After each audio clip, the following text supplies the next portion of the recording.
오늘 우리에게 주신 하나님의 말씀은 예레미야 14장 11절 12절 말씀입니다.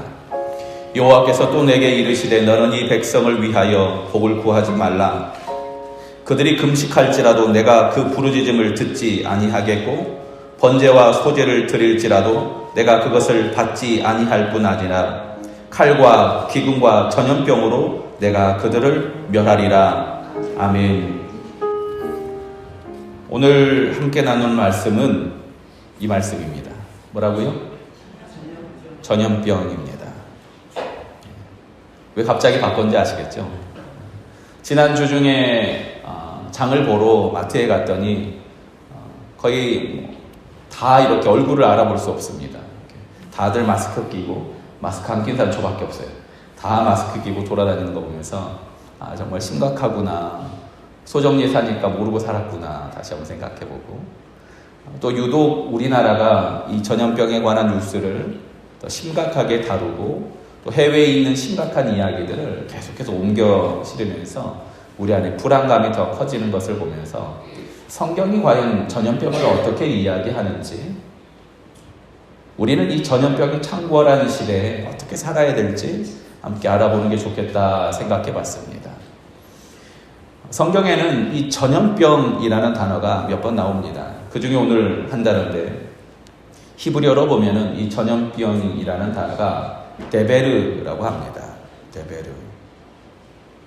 그런데 이 전염병이라는 단어가 아주 의미가 있습니다.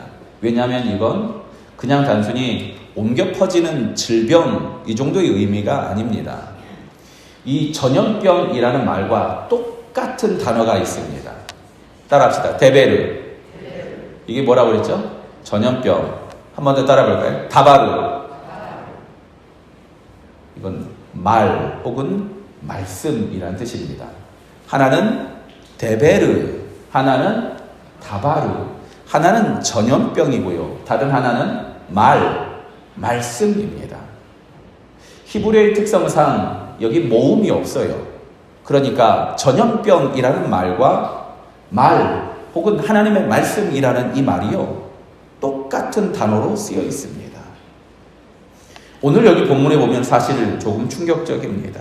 우리가 그냥 전염병이라고 가면 그냥 옮겨다니는 병이라고 생각하지 않습니까? 우리나라 말도 사실 퍼지는 것 서로 연결되어 있습니다. 그래서 발 없는 말이 천리 간다 얘기하지 않습니까? 잘 퍼진다는 얘기입니다. 히브리어에도 그래서 말씀, 전염병 똑같습니다. 그래서 말하는 게 전염병처럼 혹은 그렇게 영향력이 있고 퍼진다라고 합니다. 그래서 우리가 마스크를 챙겨 쓰는 것처럼 사실 우리가 평상시에 이 입에 챙겨 써야 합니다. 뭘요? 그야말로 은혜의 마스크를 챙겨 써야 되지 않겠습니까? 다른 곳에 갈 때 마스크 끼고 달려가는 것처럼 사실 우리가 다른 사람과 말할 때 어떻게 해요? 은혜의 마스크를 끼고 걸러서 말해야 돼요. 왜냐하면 전염병이나 혹은 이렇게 전염력이 강한 것처럼 말에 영향력이 있기 때문입니다. 그래서 성경은 전염병이라는 말과 말씀이라는 게 똑같습니다. 예레미야는 그래서 고백합니다.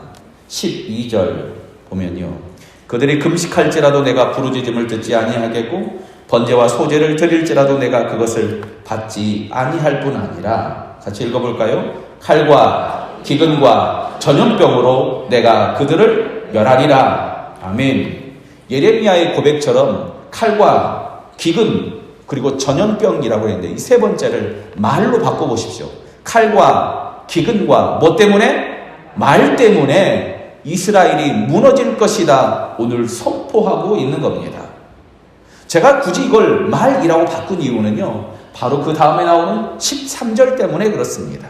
13절을 우리 같이 읽어봅니다. 시작. 이에 내가 말하되 슬프도소이다. 주 여호와여 보시옵소서. 선지자들이 그들에게 이르기를 너희가 칼을 보지 아니하겠고 기근은 너희에게 이르지 아니할 것이라. 내가 이곳에서 너희에게 확실한 평강을 주리라 하나이다. 아멘. 선지자들이 지금 뭐라고 하냐면요, 하나님 너무 슬픕니다. 왜냐하면 예레미야가 얘기해요. 선지자들은 칼도 없을 거고 전쟁 없을 거고 기근도 없을 거고 그리고 너희에게 확실한 평강이 있을 것이라고 선포하지 않습니까? 하나님 이거 이상합니다라고 얘기합니다.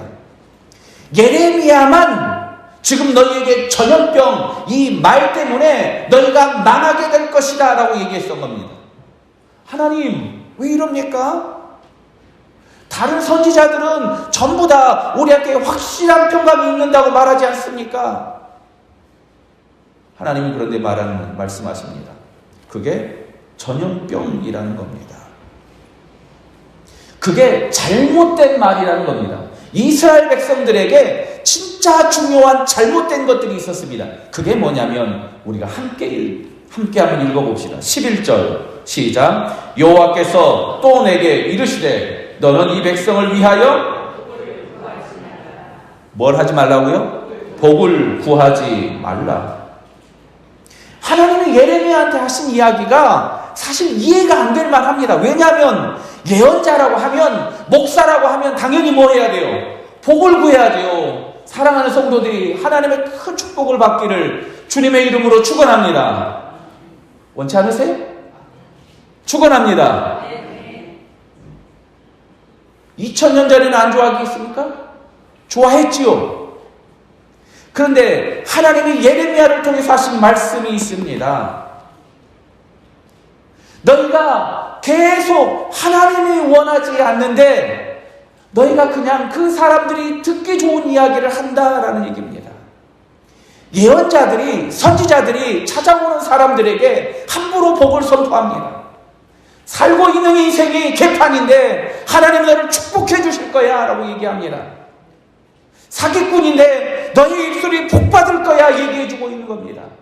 이게 하나님이 말씀하신 이 당시에 너희가 잘못 살고 있다라고 말하는 겁니다. 선지자들이 거짓 축복으로 거기 찾아오는 사람들을 위로해 주는 겁니다. 더구나 그들이 해주는 위로가 뭡니까? 번제와 소제 많이 드려라. 하나님이 기뻐하신다.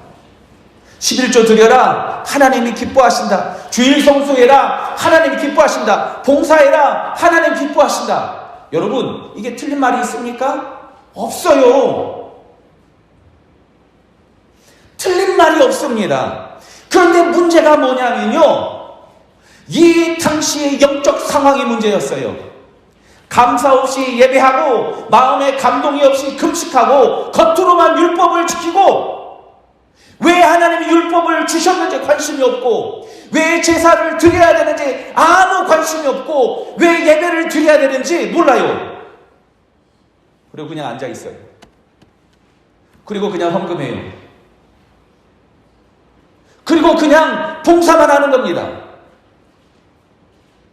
하나님이 주시는 마음 없이 그저 거기 앉아있던 사람들에게 예레미야를 제외한 수많은 선지자들이 뭐 하냐면요. 너희 축복받을 거야 라고 그럽니다. 그 안에 아무 마음이 없는데 지금 성경 찾지 마세요. 하나님이 오늘 우리 가운데 말씀하신 이야기가 없는데 내가 열심히 뒤져서 이게 무슨 소용이 있습니까?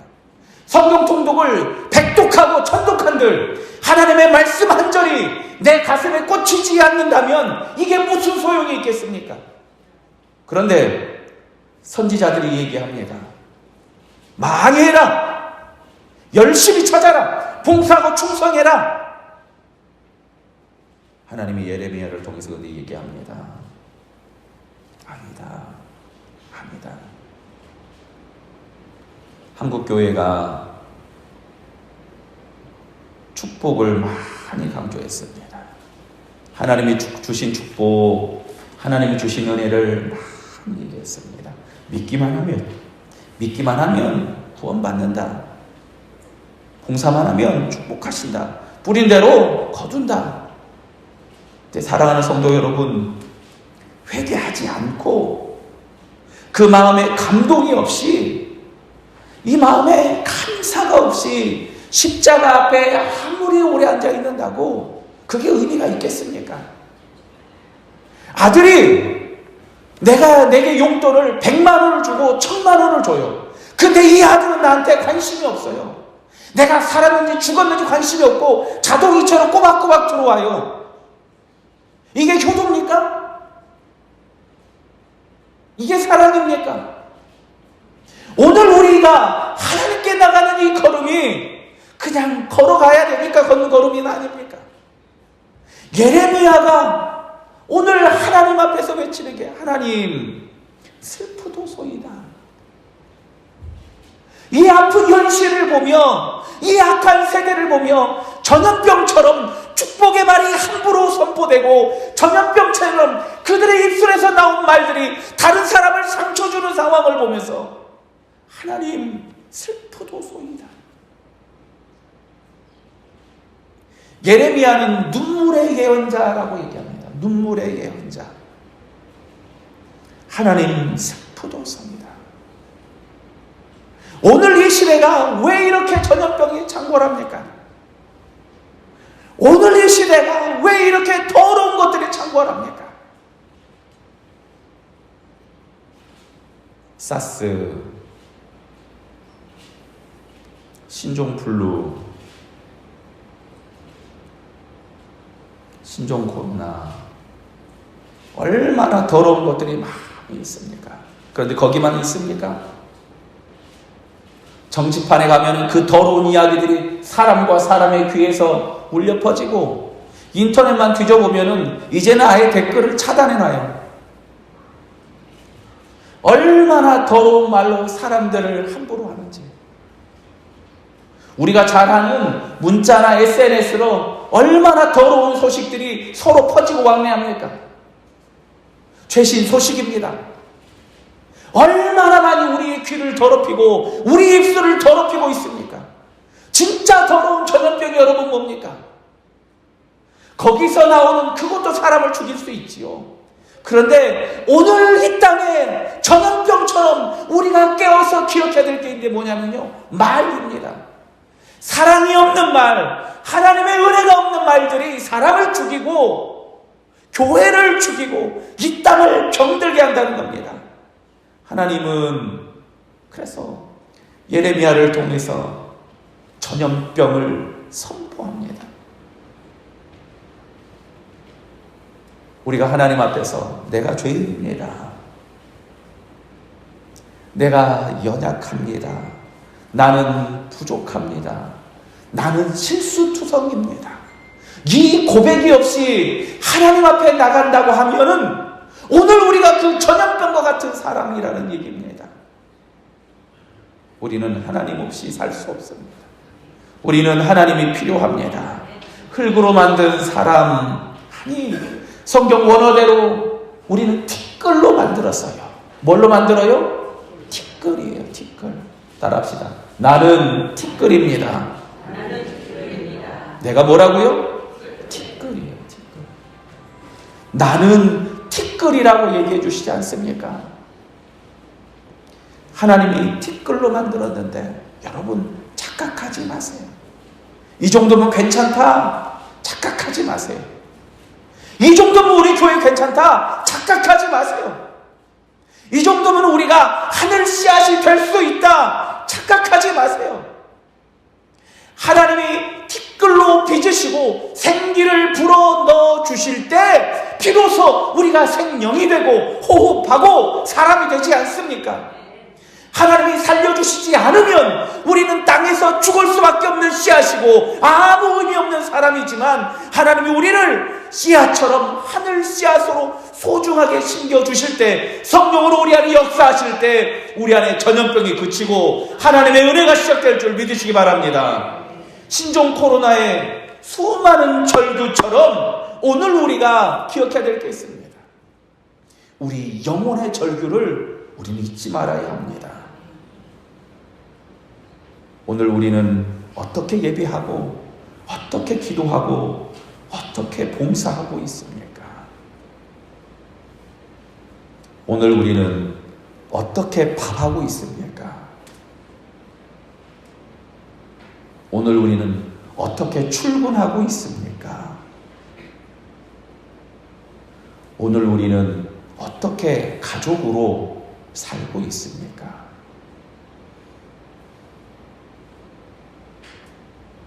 여러분, 오늘 여러분은 어떻게 사랑하는 남편을 만나고 사랑하는 딸을 만나고 자식들을 만납니까?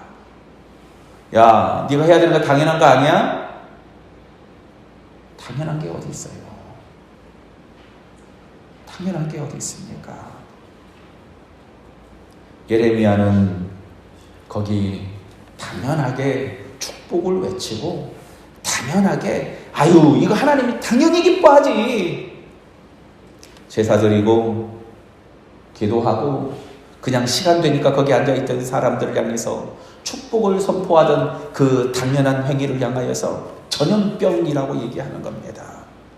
마음에 감동이 없는 수많은 우리의 이야기들이 그게 바로 전염병입니다. 사람을 죽이는 겁니다. 여러분 어떻게 눈을 뜨고 있습니까? 당연하게 아침에 일어나는 눈 뜨고 있습니까? 어제 이용순 권사님을 만나보면서 여러 가지 생각이 참 많이 들었습니다. 오늘 아침에 노종석 장로님이 홍봉자 권사님이랑 몸이 많이 불편하셔서 못 온다는 전화를 듣고 많은 생각이 들었습니다. 여러분, 같이 앉아서 예배하는 게 당연한 게 아닙니다. 얼마나 감사하고 또 얼마나 귀한지 모릅니다. 사랑하는 성도들과 함께 제가 설교할 수 있는 이게 저한테 큰 은혜고, 사랑하는 성도들이 이렇게 같이 얼굴 마주보는 게 주님의 은혜고,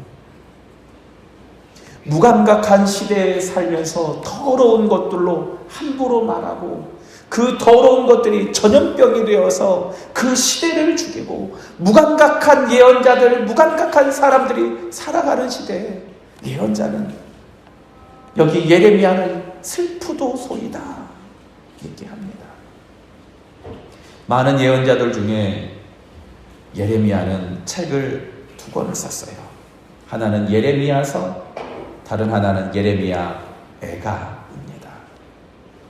무너져 내리는 예루살렘을 바라보며 하나님의 마음으로 슬퍼하며 활동하던 예레미야.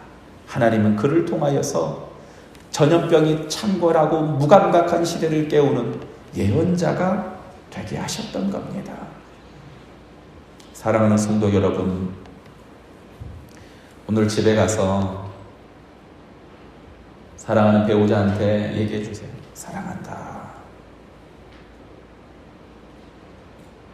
자녀들한테 오랜만에 먼저 전화해 주세요.